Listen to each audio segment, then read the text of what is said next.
stopped watching wrestling for a couple months and then you jump back into it and you're like, what the is going on? I am back from a little 2-month hiatus. I took a break back in November. I needed a break because your girl was burnt out.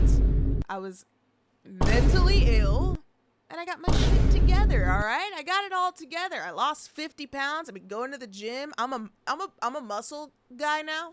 I'm a body guy now. I lift, you know.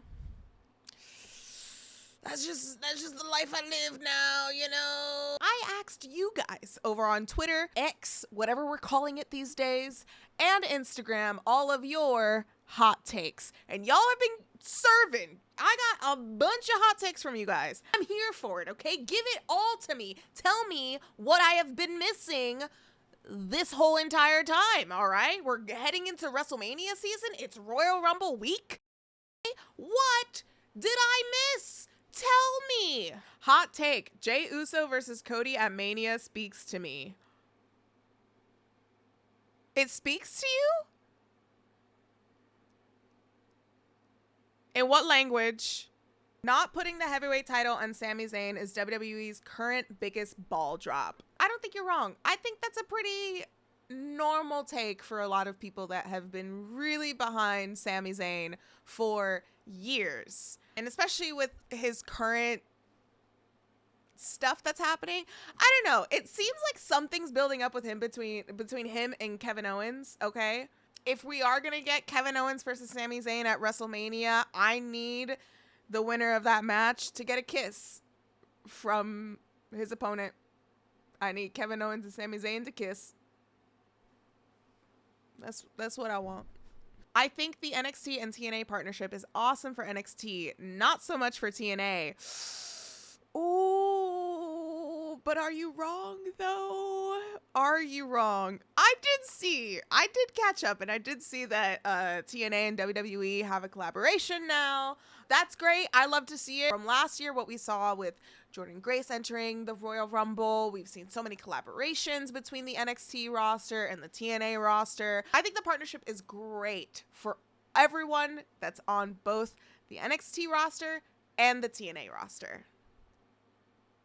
Everyone except Tessa Blanchard. Hot take, having timeless Toni Storm with an excellent character and Mercedes Moné as a belt collector still isn't enough for AEW to say they're improving their women's division. They still struggle for more than one Dynamite match, girls off TV for months, but also hoarding talent. Let me just say this. Back in 2022, I got death threats because I got chicken tenders at an AEW show because everyone thought I missed a women's match when I didn't. And I was very vocal about the women's division at that time, and I got death threats. So in order to avoid death threats, because your girl just got out of a burnout mental health crisis, and that's why I took a break, I'm just gonna say,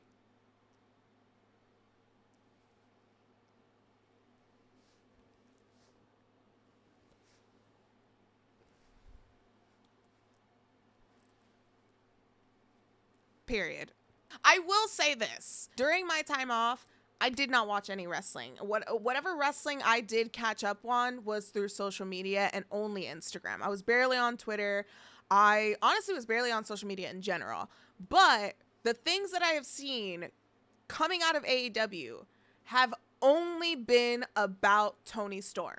Toni Storm right now, if I was just a casual fan watching AEW in that light through social media and the reactions that people are giving towards AEW on social media, I would think that Toni Storm is the main event of that entire company. I would think that Toni Storm is the face of that company, and I think that she should be, but misogyny still runs wild in this world. Not to say that anything is really accusing it of AEW. I'm not accusing it of AEW, and I'm not saying that WWE doesn't have that either, but that's honestly all I'm going to say because I don't want death threats. Cena should lose both at the Rumble and Mania and have a story arc where he has to do an open challenge and overcome adversity, facing tough opponents up until he beats Gunther at SummerSlam and holds the title till a special PLE made just for him in December called Never Give Up. Ooh, okay, wait. Snaps on that PLE idea, though. Snaps on that PLE idea. That would be pretty cool. It is John Cena's last year. It is his retirement tour right now. Okay? I agree. I don't think he should be winning the Royal Rumble at all. I have always thought that the Royal Rumble should go to up and coming talent, or talent that has probably been waiting on the sidelines for a long time, and then they finally get that big win at the Royal Rumble to go on to what should be main event WrestleMania, because we have 2 nights and we're going to have 2 Royal Rumble winners, and we always do since 2018. And you would think that now that we have 2 WrestleMania nights that you would have a woman main event one night and then a man main event the other night. But, you know, that's just a crazy idea. Anyway, I do agree with you. Cena should not win the Royal Rumble.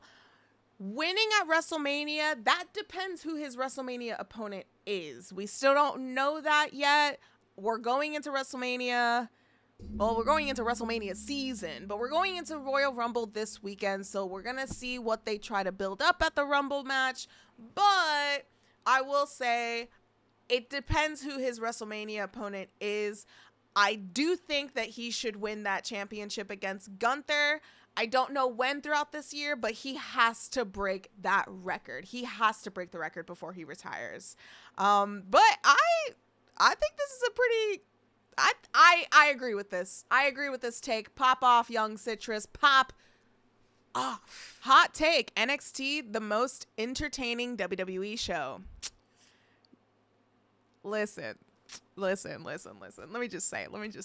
Julia is NXT Women's Champion. Okay? My guy.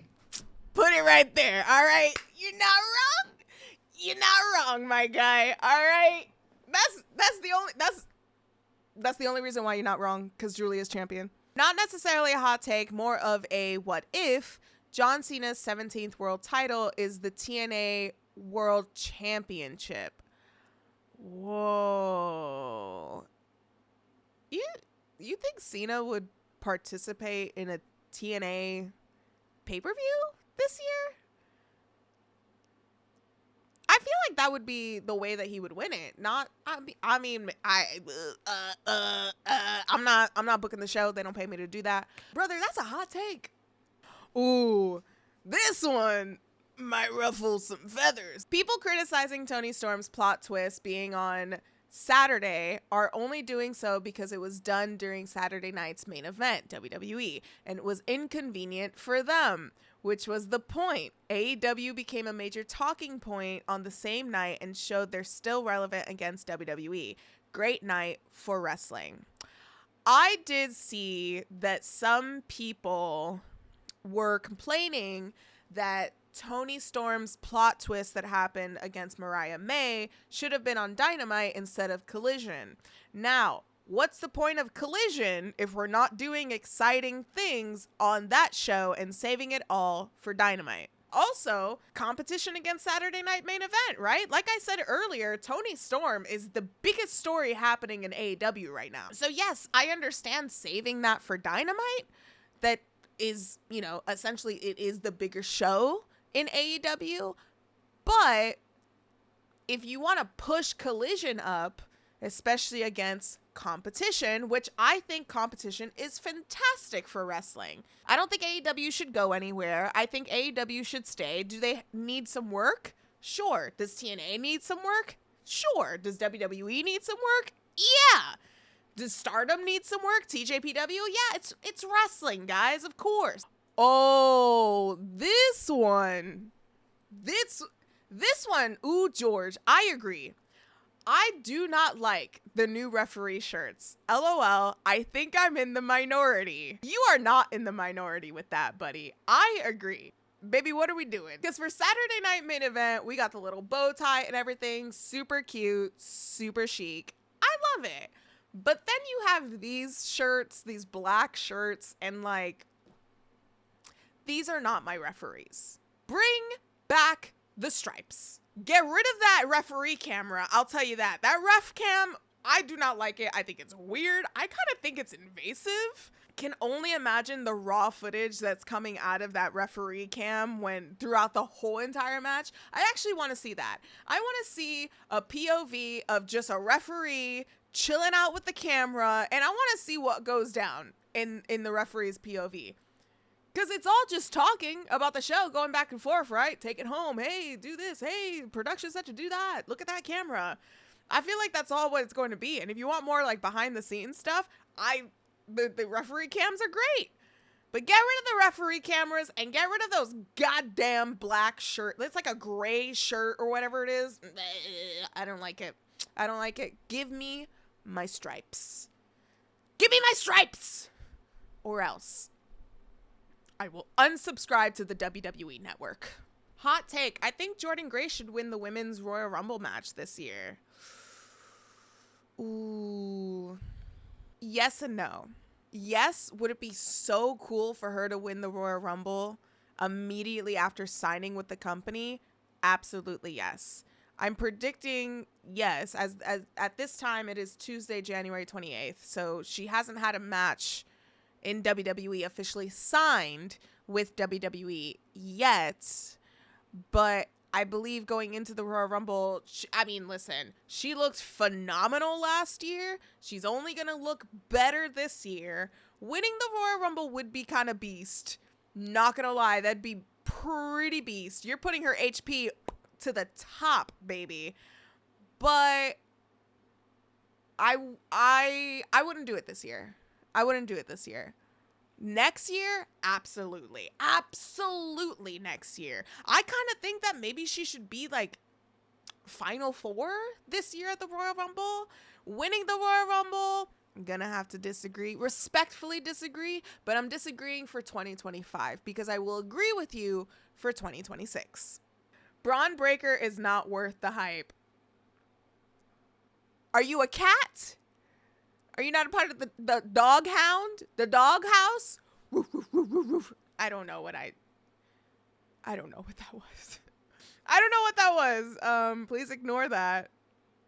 Do you think he does that to like hype himself up when he's in Gorilla? Like my guy's in Gorilla and he's just like in Triple H's face and he's like, dude, your breath. You got like 5. Please. Go sit down. Ooh, I like this hot take. I think both Rumbles being stacked with star talent, this is the best for a surprise. I will say this for the Royal Rumble this year. I truly do not know who is going to win the women's or the men's Royal Rumble. Listen, I love Fightful, I love Wrestle Talk, I love all those outlets, but I do not care about the spoilers. I don't care about the scoops. I think my friends do a really great job in reporting all of that. But me, as a content creator, and mostly, honestly, first as a fan, I don't want to know. I want to be surprised, okay? I want to pop. And I think that this year is a good time for that. AJ Lee, pick up your goddamn phone, please. This is a perfect time for AJ Lee to come back. I'm just saying.